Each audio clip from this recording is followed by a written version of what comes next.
삶을 지키신 또 보호하신 하나님께 감사를 드립니다. 이 안식일에 우리 모두에게 한 주일 동안 수고한 우리 모두에게 다시금 새로운 활력을 얻을 수 있는 그런 힘이 우리 모두에게 생기기를 간절히 바랍니다. 오늘은 작은 자 하나에게 한 것이라고 하는 제목으로 함께 말씀을 나누고자 합니다. 우리 다 함께 마태복음 25장 40절에 있는 말씀을 함께 보시도록 하겠습니다. 마태복음 25장 40절에 있는 말씀입니다. 우리 다 함께 읽도록 하겠습니다. 임금이 시작. 임금이 대답하여 이르시되 내가 진실로 너희에게 이르노니 너희가 여기 내 형제 중에 지극히 작은 자 하나에게 한 것이 곧 내게 한 것이니라 하시고. 여러분, 제노비즈의 경우라는 말 들어보셨습니까? 이 제노비즈의 경우라는 말이 있는데요, 이 말은 1964년도에 미국 뉴욕에서 발생했던 어떤 실화에서 나온 말입니다. 그 당시에 키티 제노비즈라고 하는 한 여인이 있었어요. 근데 이 여인이 한 흉악범에게 무참히 살해되었습니다. 근데 그렇게 살해될 때 그 살해하는 장면을 목격한 사람이 38명이 있었어요. 이 38명이 이 사람이 죽어가는 것을 지켜보았지만 그 어느 누구도 그를 말리거나 경찰에 신고하지 않았습니다. 나중에 이 경찰들이 조사하는 과정에서, 이 목격자들을 조사하는 과정에서 하나의 공통점을 발견했습니다. 이 목격자들에 대해서 한결같이 그들이 어떤 생각을 가지고 있었을까요? 내가 아니라도 누군가는 경찰에 알리거나 말리는 사람이 있겠지라는 그런 생각을 하면서 구경만 했다고 하는 것입니다. 이처럼 옆에서 범죄가 진행되는 것을 보고도 이를 수수방관하는 인간의 감정이 병적으로 무뎌진 경우를 일명 이 제노비즈의 경우라고 이렇게 부릅니다. 우리가 살아가는 이 사회의 분위기, 개인주의와 또 이기주의가 팽배한 모습으로 바뀌어가고 있죠. 이런 사회의 분위기 속에서 오늘 우리들이, 그리스도인들이 어떤 삶을 살아야 하는가, 우리에게 스스로 질문해 봐야 하겠습니다. 하나님께서 우리를 돕기 위해서 다른 사람을 사용하시거나 아니면 다른 사람을 돕기 위해서 오늘 우리들을 사용하십니다. 이 다른 사람들을 돕는 일은 좀 어려울 수 있지만 그에 따른 보상을 가져옵니다. 그 보상이 무엇일까요? 그 보상은 바로 예수 그리스도의 사역과 그리스도인 선교 사업에 동참할 수 있는 특권인 것입니다. 우리 주위에는 이 사회적인 이 도움을 필요로 하는 많은 사람들이 있습니다.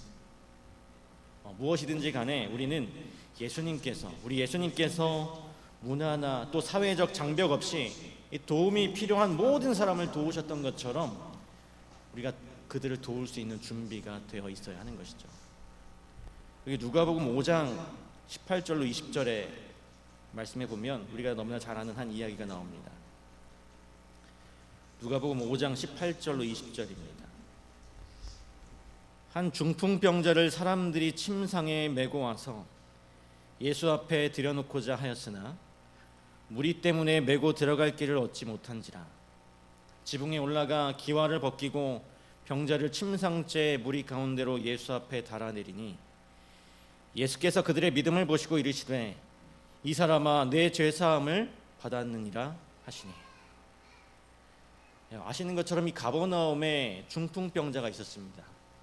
그의 이 질병은 이 죄된 생애의 결과였어요. 그는 그 고통에서 좀 해방되고자 이 바리새인들과 의사들에게 항상 호소했지만 그 모든 일들이 허사였습니다. 오히려 그의 병이 불치라고 선언하고 죄인이라고 비난하면서 하나님의 진노 아래 죽을 것이라고 이 사람들이 이 중풍병자를 향해 선언했어요. 그러나 그는 구주께로 운반되어 갈 수만 있다면 자기도 고침을 받을 수 있다는 사실을 확신했습니다. 그리고 용기를 얻었어요. 그래서 친구들에게 자기를 침대에 누운 채로 이 베드로의 집에서 가르치고 계신 예수님께 운반해 달라고 요청을 했습니다. 그러자 그 친구들이 기꺼이 그 일을 해주기로 하죠. 그런데 문제는 예수님께서 계신 집 안과 주위에는 너무나 많은 군중들이 빽빽하게 모여 있어서 그 환자와 그의 친구들은 예수님께 나가기는커녕 예수님의 음성조차도 들을 수 없었습니다. 그래서 중풍병자를 운반하는 친구들은 이 군중을 뚫고 들어가려고 거듭거듭 시도했지만 결국 그렇게 하지 못했어요. 그러나 이 중풍병자의 요청으로 친구들은 그를 지붕으로 운반해서 지붕을 뚫고 예수님의 발 아래 그를 내려놓았습니다. 그러자 예수님께서는 그 병자의 귀에 마치 아주 아름다운 음악처럼 들리는 그 음성으로 소자야 안심하라, 내 죄사함을 받았느니라 라고 이렇게 말씀하십니다. 기꺼이 이 중풍병자의 요청을 들어주고 이 지붕을 뚫어서 예수님 앞으로 내려준 그 친구들의 넉넉한 마음과 믿음이 참 우리들에게 큰 감동을 줍니다. 오늘 우리가 누군가를 돕는 일에는 많은 노력이 필요하기도 하죠. 여러 가지 현실적인 장벽에 부딪힐 수도 있습니다. 하지만 그들은 포기하지 않고 끝내 이 중풍병자를 예수님 앞으로 데려갔어요. 여러분, 3의 법칙이라는 것을 들어보셨습니까? 이 3의 법칙은 한두 명일 땐 쉽게 무시되지만 3명이 넘어가면 함께하는 그 비율이 늘어나서 급기야 그 상황을 바꾸는 힘까지 생긴다는 그런 법칙입니다. 2005년 10월 17일 지하철 5호선 천호역에서 한 노인이 지하철 전동차의 그 난간에 낀 사건이 있었습니다. 이때 한 사람이 전동차를 밀어라고 소리쳤어요. 반신반의하던 사람들은 아니고 한 사람이 이제 차에 손을 댔고 그리고 희망을 품은 또 한 사람이 가세하게 되었어요. 총 3명이었죠. 그러자 주변에 있는 모든 사람들이 함께 이 전동차에 손을 대고 밀기 시작합니다. 그리고 그 노인을 구출해내었어요. 수십 톤이나 된대요. 지하철 한 칸이 수십 톤이 되는데 사람 손으로 밀어서 이 노인을 구출한 것입니다. 오늘 우리 자신이 먼저 이웃의 친구가 되어야 하지 않겠습니까? 한 사람보다 2사람이 그리고 3사람이 함께할 때 우리는 더 많은 이웃들의 필요를 채워줄 수 있고 그들을 예수님 앞으로 인도하게 될 것입니다. 우리 요한복음 5장 2절 말씀 그리고 7절과 8절에 있는 말씀을 보면 또 여기 도움이 간절했던 한 사람의 이야기가 나와요. 예루살렘에 있는 양문 곁에 히브리 말로 베데스다라 하는 못이 있는데 거기에 행각 5이 있고 7절 8절입니다. 병자가 대답하되 주여 물이 움직일 때에 나를 못에 넣어주는 사람이 없어 내가 가는 동안에 다른 사람이 먼저 내려가나이다. 예수께서 이르시되 일어나 내 자리를 들고 걸어가라 하시니. 그리고 누가복음 8장 27절입니다. 여기에도 도움이 필요한 사람이 있어요. 누가복음 8장 27절. 예수께서 육지에 내리심에 그 도시 사람으로서 귀신 들린 자 하나가 예수를 만나니 그 사람은 오래 옷을 입지 아니하며 집에 거하지도 아니하고 무덤 사이에 거하는 자라. 여러분, 이 요한복음과 누가복음에 나오는 2사람의 공통점을 우리는 발견할 수 있습니다. 그게 무엇일까요? 바로 이들을 도와주는 사람이 없었다라고 하는 것입니다. 이들을 도와주는 사람이 없었어요. 베데스다 못에 누워있는 병자는 성경 주석에 보면 친구들에게 버림받았다라고 기록되어 있습니다. 이들은 헐벗고 굶주렸지만 아무도 이들을 도와주는 사람이 없었어요. 화이트보이는 특별히 이 도움이 필요한 사람들을 섬기는 예수님의 방법을 5가지 단계로 이렇게 설명합니다. 첫 번째, 그들을 이해하는 것입니다. 두 번째는 그들을 섬기고 그들에게 동정심을 나타내는 거예요. 세 번째는 그들의 필요를 채워주고 돌봐주는 것입니다. 그리고 네 번째, 그들을 섬기고 도와줄 때 그들에게 신뢰를 얻는 것입니다. 마지막 다섯 번째는 그들을 예수님께 인도하는 거예요. 우리 치료봉사 143쪽에 기록된 내용입니다. 오직 그리스도의 방법을 사용함으로써만 사람들을 접촉할 때 참 성공을 거둘 것이다. 구주께서는 사람들의 유익을 소원하는 분으로서 그들과 섞이셨다. 그분께서는 그들에 대한 당신의 동정심을 보여주시고 그들의 필요를 따라 봉사하시고 그들의 신임을 얻으셨다. 그 후에 그분께서는 나를 따라오라고 그들에게 명령하셨다. 오늘 우리 모두가 예수님의 방법과 화해 선지자의 권면에 따라서 우리의 이웃을 이해하고 동정심을 나타내 보이고 그들을 돌봐주고 섬기며 결국 예수님께로 인도하는 그런 그리스도인이 되시길 간절히 바랍니다. 우리 마태복음 2장 13절 14절입니다. 마태복음 2장 13절 14절. 그들이 떠난 후에 주의 사자가 요셉에게 현몽하여 이르되 헤롯이 아기를 찾아 죽이려 하니 일어나 아기와 그의 어머니를 데리고 애굽으로 피하여 내가 내게 이르기까지 거기 있으라 하시니 요셉이 일어나서 밤에 아기와 그의 어머니를 데리고 애굽으로 떠나가. 이 말씀에 따르면 예수님은 어떤 신세였습니까? 예? 죽을 수도 있는. 그래서 다른 나라로 갔어요.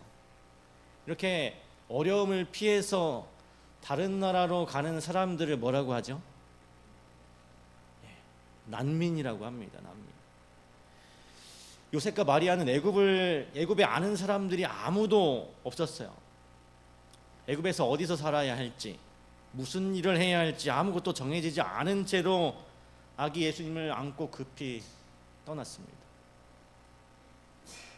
2025년 현재 유엔 난민기구의 통계에 따르면 난민과 유사한 상황에 놓인 사람들이 모두 4,370만 명이라고 합니다. 유엔 난민기구의 목적은요, 난민의 권리와 복지를 보호하는 것이지만 궁극적인 목표는 이 난민들이 존엄성을 지니고 평화롭게 삶을 재건할 수 있도록 해결책을 찾도록 돕는 것이라고 말하고 있습니다. 여러분, 우리나라에는 난민이 있을까요? 없을까요? 우리나라에도 있습니다. 그러나 그 숫자는 많지 않아요. 우리 그리스도인들은 이 이민자와 난민 같은 이런 사람들을 우리가 어떠한 태도로 대해야 하는가? 그들이 만약 교회를 찾아온다면 우리는 그들을 어떻게 대해야 할까요? 이사야 16장 2절 말씀입니다. 이사야 16장 2절에 모압의 딸들은 아르논 나루에서 떠다니는 새 같고 보금자리에서 흩어진 새 새끼 같을 것이라. 성경석을 찾아보니까요, 떠다니는 새 혹은 도망가는 새, 길 잃은 새는 어느 길로 가야 안전할지 모르는 모압 난민들을 나타내는 생생한 비유라고 설명하고 있었습니다. 이 난민들은요, 성경의 표현처럼 보금자리가 없이 향방 없는 방황하는 새와 같은 삶을 살아가고 있는 것입니다. 그러나 분명한 것은요, 그들에게 복음이 필요하다는 것입니다. 그들에게도 그들을 돕고 복음을 전하는 일이 우리 그리스도인의 의무라는 사실이에요. 그리고 그들도 우리와 같이 잠시 세상에 머무는 나그네라는 사실입니다. 우리 신명기 10장 19절입니다. 신명기 10장 19절. 너희는 나그네를 사랑하라. 전에 너희도 애굽 땅에서 나그네 되었음이니라. 우리는 가능한 때에 여전히 도움이 필요한 이들을 섬기기 위해서 우리가 할 수 있는 일들을 해야 합니다. 그리고 할 수 있는 한 그들을 위해서 봉사해야 하는 것이죠. 우리 교회 증언 6권 274쪽에 있는 말씀입니다. 나그네에 대한 배려라고 하는 제목에 있는 글입니다. 그리스도께서 이스라엘을 구원하시기 위해 죽으셨던 것처럼 바로 이 나그네를 위하여 죽으셨기 때문에 이스라엘 백성은 그 나그네를 사랑해야 하였다. 감사의 축제 때 그들이 하나님의 자비를 기억할 때에 그 나그네는 따뜻한 환영을 받아야 했다. 추수 때에 그들은 가난한 자들과 나그네를 위하여 밭의 한 부분을 남겨두어야 하였다. 그리하여 나그네들도 하나님의 영적 축복에 참여하도록 하였다. 오늘 우리의 삶이 이 나그네임을 기억하고 이 세상의 난민과 이민자로 살아가는 우리의 이웃들에게 이 사랑과 복음을 나누는 그리스도인들이 되길 소망합니다. 오늘 여전히 우리도 사실은 난민과 같죠. 우리의 고향이 어디입니까? 우리가 돌아갈 고향은 하늘나라인 것입니다. 그렇게 난민처럼 살아가는 이 세상 가운데 또 다른 난민들에게 우리는 복음을 전하고 그들의 필요를 채우고 동정하고 사랑해 주어야 하는 것입니다. 예전에 베스트셀러에 올랐던 한 책이 있는데요. 바로 미움받을 용기와 상처받을 용기 두 책입니다. 이 책을 잠시 소개해드리면 사람이 하루 중에 가장 많이 생각하게 되는 상황은 나를 부정적으로 대하는 사람과의 상황이라고 합니다. 나를 부정적으로 대하는 사람과의 그 상황을 가장 많이 생각한대요. 우리는 인정과 사랑을 갈구하는 욕구가 제대로 채워지지 않을 때 타인의 눈치를 보고 또 상처를 받습니다.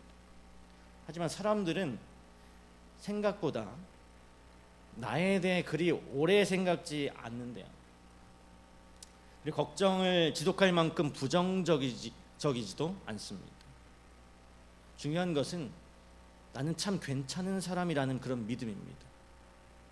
이 책에서 말하는 이 상처받을 용기는 나를 아껴주는 사람에게 집중하고 나에게 상처를 주는 사람에게 끌려다니지 말아야 한다라고 이야기하고 있어요. 우리는 세상을 살아가면서 내가 가진 부와 상관없이 사람들에게 원하지 않는 상처를 받으며 살아갑니다. 그리고 그 상처가 지속되고 해결되지 않으면 결국 정신치료를 받아야 할 상황에 놓이기도 해요. 누가복음 4장 18절입니다. 누가복음 4장 18절입니다.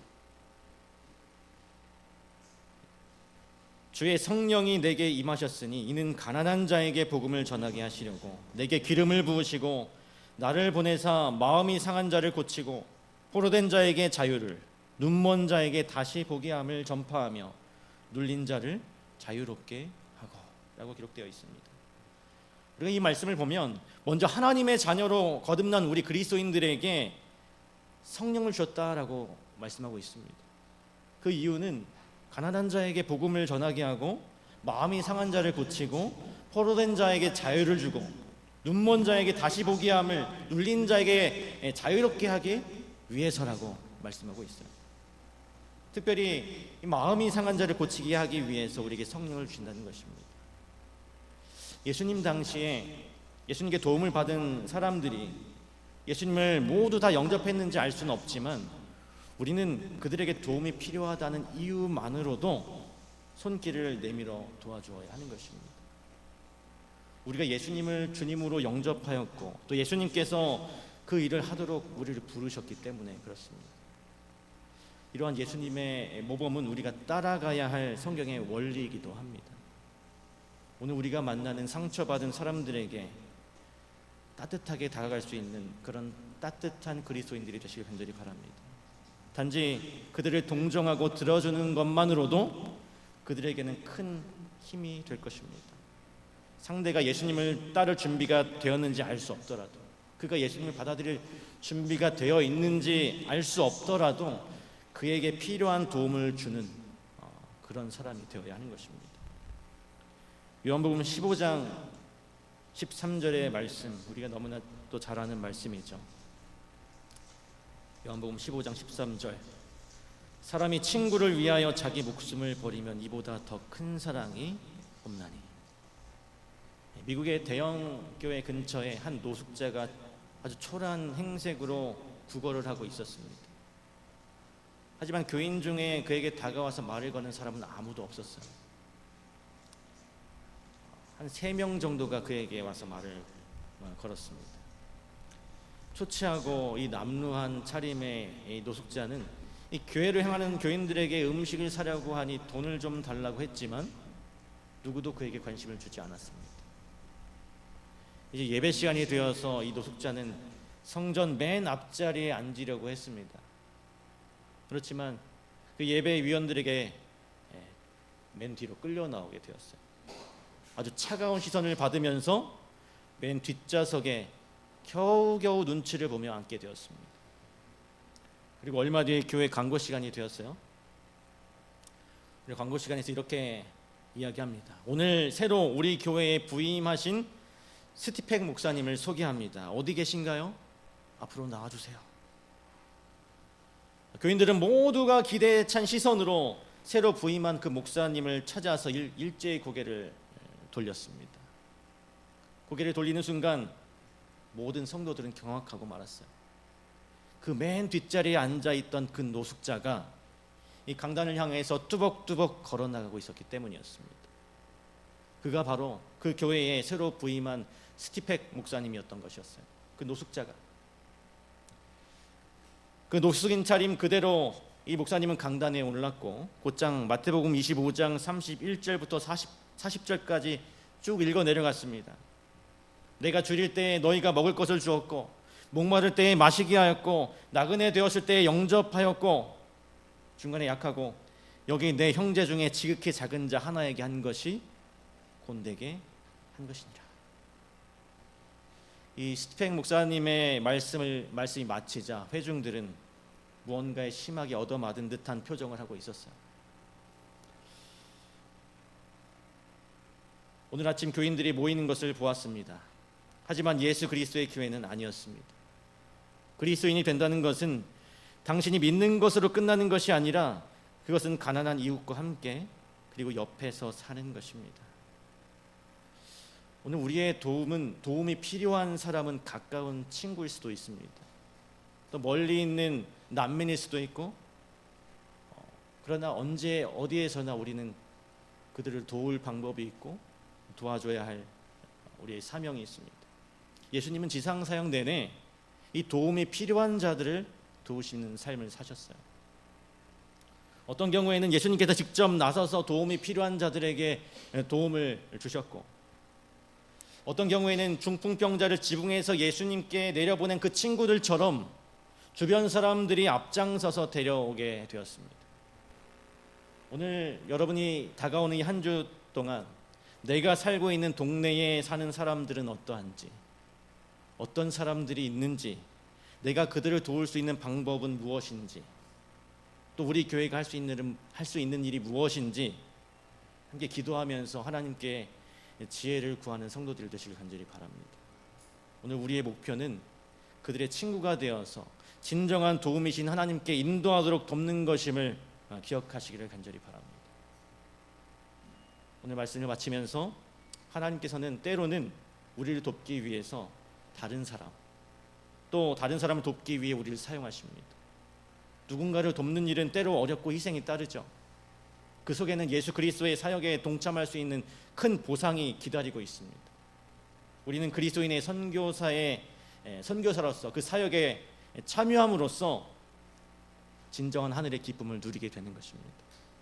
오늘 우리 자신이 먼저 이웃의 친구가 되어 주시길 간절히 바랍니다. 그리고 한 사람보다 두 사람보다 세 사람이 함께할 때 우리는 더 많은 사람들의 필요를 채우게 될 것이고 그들을 예수님 앞으로 인도하게 될 것입니다. 오늘 우리가 사는 이 땅에서 그 나그네처럼 살아가는 이 난민과 이민자, 상처받은 이웃에게 예수님의 사랑과 복음을 전하는 우리 모두가 되길 간절히 바랍니다. 그리고 예수님의 방법과 화이트부인의 권면에 따라 우리의 이웃을 이해하고 동정심을 나타내고 돌보고 섬기고 결국에는 예수님께로 그 영혼들이 인도하는 우리 모든 그리스도인들이 되길 간절히 바라면서 오늘 말씀을 마치도록 하겠습니다.